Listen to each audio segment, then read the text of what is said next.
नमस्कार, मैं जेपी द्विवेदी भोजपुरी साहित्य रचना आलोचना चैनल से रउरा सभी के स्वागत करतानी। आज पुस्तक चर्चा में हमरे भी जौन किताब बा देखत हंसे धतूरा, रचनाकार जयशंकर प्रसाद द्विवेदी। ई किताब के प्रकाशन वर्ष 2025 और प्रकाशन संस्थान भोजपुरी प्रकाशन नई दिल्ली। रउरा सभी की इहो बतावत चली कि भोजपुरी प्रकाशन सर्वभाषा प्रकाशन के ही ग्रुप के एगो प्रकाशन बाटे। संगही एगो और बा, ई पुस्तक मैथिली भोजपुरी अकादमी के सौजन्य से आइल बाटे। मार्च 2025 में एकर प्रकाशन भइल बा। जौन सबसे खास बात बाटे इस किताब का ई कि एहमे के अधिकांश रचना व्यंग रचना बाणी सन। तो रउरा अपने कवि के, अपने प्रिय कवि के अगर पढ़ल चाहतानी तो काहे पढ़ी, पहले ओकर एगो नमूना हम रउरा सभी के सोझा रखतानी। ओकरे बाद एक पुस्तक पर कुछ बात हम करें।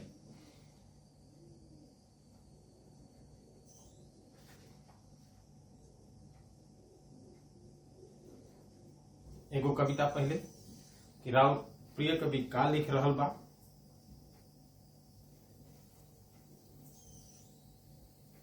नगर निगम बोलतानी, जहां रोड पर बहत रहेला रोज गटर के पानी। नगर निगम बोलतानी, बड़का मालिक पहिल नागरिक होत रहे ले गुत्थम गुत्था। लूट के बहुत तेज धार में फेंके वाला के बाजूता। सुधरल नइखे नाही सुधरी विभागन के रवानी। नगर निगम बोलतानी, घंटा भर हो जावे बारिश, सड़क सड़क बन जाला नाला। वहां के पार्षद लोगन का भाव तब बढ़ते चढ़त कहाला। तबो देश परदेश में नइखे इनकर के हुसानी। नगर निगम बोलतानी, कूड़ा के बड़ बड़ पहाड़ बनत रहेला तिल के ताड़। हैजा डेंगू संघ हमरे कहवा मनई होखी ठाढ़। सफाई के जब बात उठे त झारेले लंतरानी। नगर निगम बोलतानी, गटर सफाई में अजुओले मनई लोग उतारल जाले। दम घुटला पर उहें गैस से उहमें वो तलफत मर जाले। जापानी मितई के बबुआ इहो नई कहानी। नगर निगम बोलतानी। ई कविता के एक पुस्तक के कवितन के ऐसने तेवर मिली रउरा के। यह पुस्तक पर के भूमिका लिखे वालन में आदरणीय दिनेश पांडे जी पटना से, चंद्रेश्वर जी लखनऊ से बानी। तो कुछ बात जौन चंद्रेश्वर जी के कहानगी बा ओके हम हूबहू उन्हीं के शब्दन में रउरा सभी के सोझे रख रहल बानी। जयशंकर जी के कविताई के असल पहचान है व्यंग आ वक्रोक्ति। ई दोनों भाव शैली उनका कवितन के कथ्य में अंतर वस्तु में पेहम गईल रहेला। उनका व्यंग के पीछे समाज, शासन, प्रशासन आ व्यवस्था में समाइल गड़बड़ी आ टेढ़ापन बा। कवि वही गड़बड़ी या टेढ़पन के दूर कईल चाहता। उ ये सब के दूर करे खातिर कविता में व्यंग के एगो औजार के रूप में इस्तेमाल करी रहल बा। एगो कविता में आवे आक्रोश के तेवर देखत बनत बा। भगत के भाषण, बेरोजगारन के राशन, आपन खोली दुकान आ बेची पकौड़ा। जवन कुछ रहे सरकारी भइल सेठ के तरकारी। कवि बहुत सहजता से वह बात के ओर इशारा कर रहल बा जवन यह समय के त्रासद सच्चाई बा। दिन पर दिन सरकार आम आदमी के गफलत में राख के ओकर ध्यान असल मुद्दा से भटका के ओकरा के आपस में बांट आ लड़ा के आपदा में अवसर तलाश रहल बिया। लोकतंत्र के बधिया उधेड़ रहल बिया सरकार आ सब कुछ पब्लिक से प्राइवेट हो रहल बा, अर्थात सब कुछ कारपोरेट के हित में हो रहल बा। यही के क्रोनी कैपिटलिज्म कहल जाला, अने सहचर पूंजीवाद कहल जा रहल बा। सब कुछ सेठ के तरकारी भइल जैसन पंक्ति में गहिर व्यंग के भाव अंतर्निहित बा। सब कुछ सेठ के तरकारी माने भोज्य पदार्थ। ऐसे हमरा और आरा बक्सर में तरकारी भोजपुरी में सब्जी के कहल जाला। ई कुछ बात रहल है डॉक्टर चंदेश्वर जी के। अब वहां के कविता पर दिनेश पांडे जी के कुछ बात। जयशंकर प्रसाद द्विवेदी के मुकम्मल कृति देखत हंसे धतूरा में धतूरा एक फूल भर नइखे, आमतौर पर लावारिस आ उपेक्षित अस दिखत तुरही के शक्ल में आसमान का ओर मुंह उठौले। यह फूल के सुसंगति केवल अतिने भर नइखे कि ई शिवजी के प्रिय रहल। एकर असल प्रतीकात्मक सामान्यता खांटीपन, बदलाव आ सृजन आ नाश के भीतर पैबस्त बा। पूरे परिवेश में गरजत ढोल हुड़ुक के सुर से उपजल भौचक्कापन के बीच धतूरा के हंसी औचक नइखे। एमे गतिहीनता, जड़ता और डरपोक वैचारिकता के नादानी के मुकाबले हिकारत आ व्यंग के भाव साफ साफ जनाता। जहां देह के गदराइल जीव के जौजाल हो जाए, दाना पानी पोषण के संकट के सबब बन जाए, सगरे बधिकन के आमद दरफ्त होके, ऐसा तो ना सोचले रहल केहू। जे दबंग बा तेकरे पहरदारी बा। पाखंडी या चालबाज इंतजामिया के दरेरा अलगे, राजनीति के खूसट बुढ़िया के प्रपंच आ दबंगई ऊपर कच में कौनो कोर कसर कहाँ बाकी बा। अनुशासनहीनता आ लूट खसोट के दौर बा। ई मौजूदा सियासी हालात के कोनो छाया चित्र रेखन ना ह, बलु तेकर सोझे सोझे प्रगटन ह।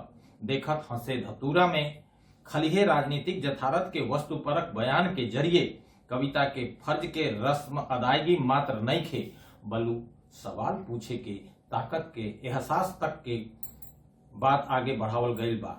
छनछनी लागे तो लागे, लागल अगोरिया के कुकरौची, लागल अगोरिया के कुकरौची, सूखल ओकर हल्फा, अंगुरी काहे उठल बतावा, मिलला पियते सुल्फा। जनी भरमावा अब लोगन के, ढेर उड़ौला धूरा, देखत हंसे धतूरा। इस शीर्षक कविता, मथेला कविता पर ये कहानगी रहा आदरणीय दिनेश पांडे जी के। ऐसा कहल जाला कि रचनाकार के प्रिय ओकर हर रचना होली, बाकी कुछ ऐसा होनी जोना के बहुत ज्यादा लगाव हो जाला रचनाकार के। तो ऐसा ना एगो कविता हम पुस्तक चर्चा के अंत में रउरा सभी के सोचे राखल चाहब। कविता के मथेला है मठ के अधिपति होखब। असल बात तो ई आई कविता लिखे के मन काहे बनल होई, ओकर पीछे भोजपुरी के मान्यता आंदोलन के लेके बनल गोल गोल बंदियन, एक दूसरे के टांग खिंचौगल से दुखित मन का सोच सकेला, वही का प्रकटीकरण है मठ के अधिपति होखब। बाउर बाती के देई बढ़ावा, नीमन का के रोकब, मठ के अधिपति होखब। छंद बंद का पोटरी बान्हब, चोरी के गरिमा में मानब, जे चिचियाई एने ओने धरी गरहा में झोकब, मठ के अधिपति होखब। जिला जवार में हम ही बड़का, अब संगीत में मारब तड़का, पसंगा में भेंटी सब केहू, अपना बाटे जोखब, मठ के अधिपति होखब। आपन योगदान कुछ बाटे, मौज उड़ाई दोसरा ठाटे, इनका उनका टांग खींच के बिना बात के टोकब, मठ के अधिपति होखब। उन्हें से रास्ता राजनीति के, जोड़ तोड़ आ जबर कुनीति के, लंगड़ी मारब जान बूझ के, अब पकड़ी पकड़ी के ठोकब, मठ के अधिपति होखब। मठ के अधिपति होखब।